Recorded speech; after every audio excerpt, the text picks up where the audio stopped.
Tonight we travel back to England. I have two tales about the same spectral entity, a creature that can warn of danger or death. But is this always the case? If you enjoy my videos and have not done so already, please give me a thumbs up, subscribe, share with your friends, and ring the bell overhead. My online store is open now. You can find the link below. I am still trying to figure out how to list samples though. But I have a couple of cool designs and more to come later on. I often enjoy the hiking trails just outside of Somerset, England. As a young boy growing up, I had no friends. I grew accustomed to being outdoors, especially the hiking trails. I did finally find someone who shared my love, and we are now married. We have two great sons, and we go hiking as a family as much as we can. But this story was a long time before I met her. It happened on a cloudy day, a day that changed my life forever. I left with a full backpack, planning to spend the day in the woods. My parents never worried about me as they knew I spent many times alone in the wilderness. I bid them goodbye, and out the door I went. I found my favorite trail, which would lead me to a remote area far away. After an hour of hiking, I found my place of solitude. I laid down and listened to the noises of the woods. I searched my backpack for some beef jerky I brought along. After a few minutes, the place became quiet. I stopped what I was doing. My eyes began to scan the area.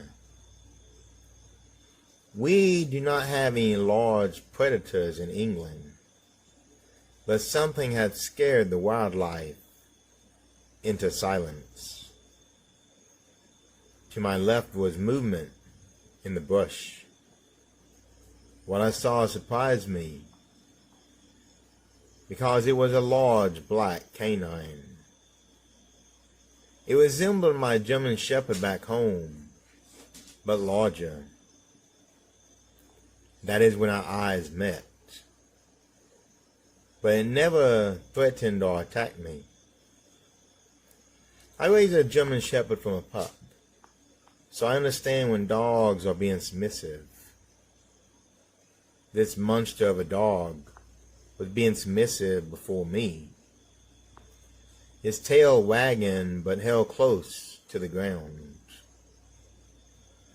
I spoke softly to it while slowly walking forward. That is when it rose, taller than my waist, at its shoulder. It jumped and pounced like it wanted me to play catch. The beast ran into the bush, stopped to see if I followed. I did follow the creature, curious on what it wanted to show me. We ran through the trails. The gigantic dog slowed down so I could catch up. We stopped when we made our way to the cliff, a steep drop to the valley below. There I saw a man laid in the mud and trees. He was not moving. I called him. He answered, saying he could not move and had fallen with his dog. I called on my cell phone, search and rescue, letting them know there's a man down here on the trails. Carefully I made my way down, not to slip, and join him in his predicament.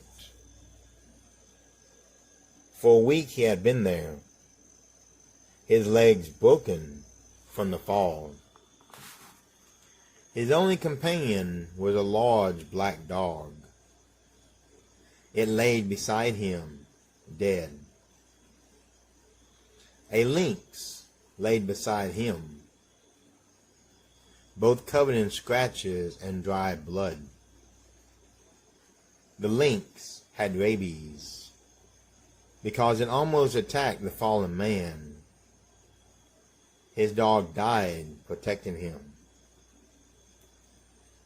When I examined the dog, it was the same black canine I had followed from camp.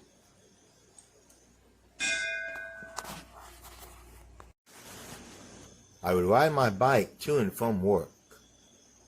I lived just outside of town, so there's no point to buy a car. My commute to work was only a few miles. Most nights I traveled the same way, but that night I traveled a different path. I'd gone the same way for months. I decided a different path might let me see some unfamiliar places along my route.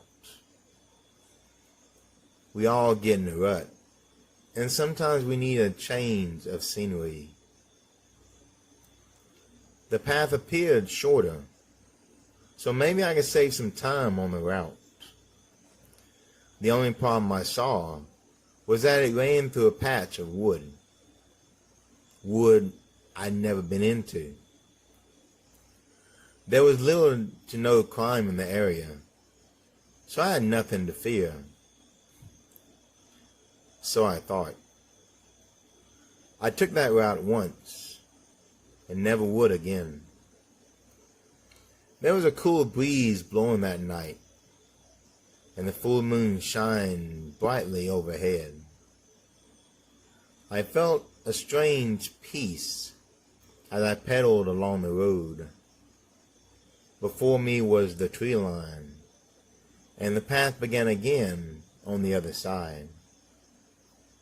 I heard a chorus of insects in the background, making a beautiful harmony as the orchestra played. I entered the dark woods. That's when I heard a noise behind me, but I did not pay much attention to it. It sounded metallic, so I assumed something had gotten caught in the wheel spokes on my bicycle.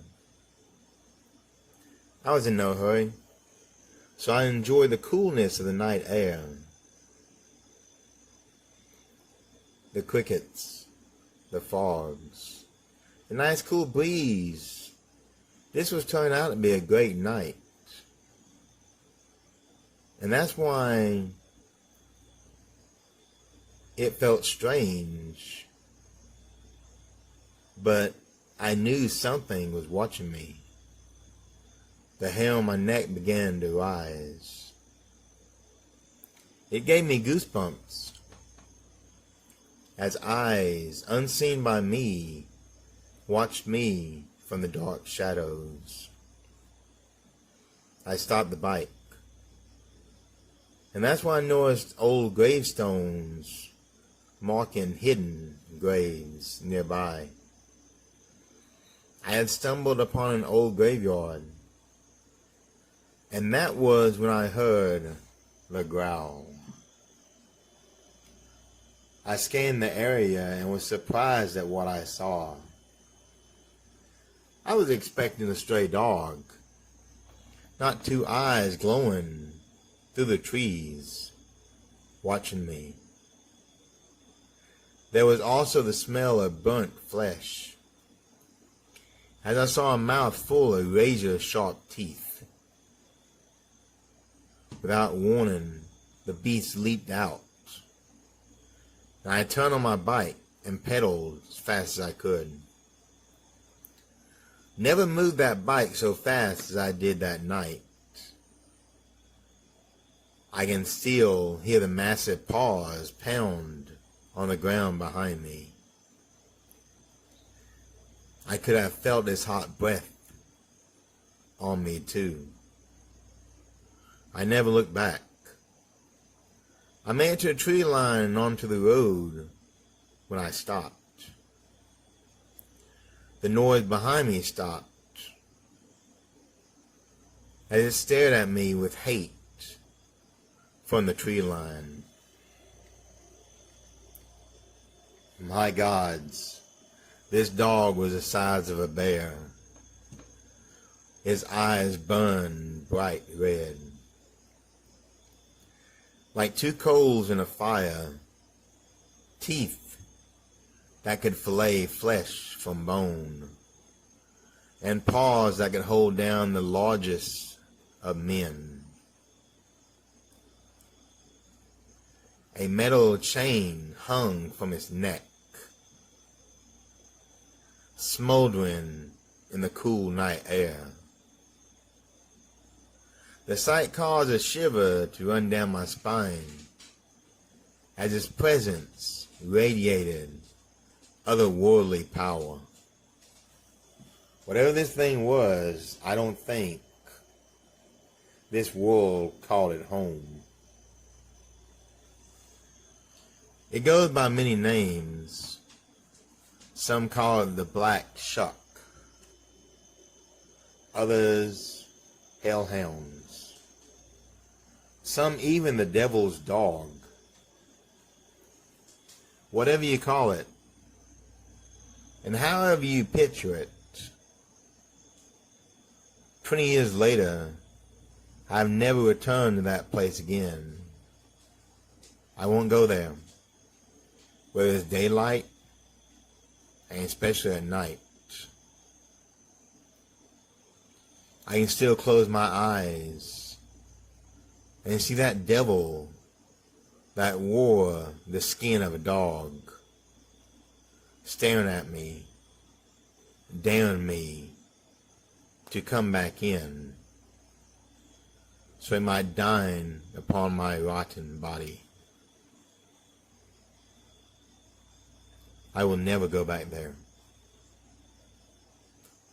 Not as long as I live. Welcome to the Shadowlands.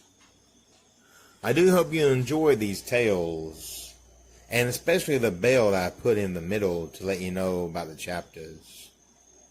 A couple of friends of mine did that on their videos, and I thought it was pretty cool to put it on mine. If you get a chance, check out my store.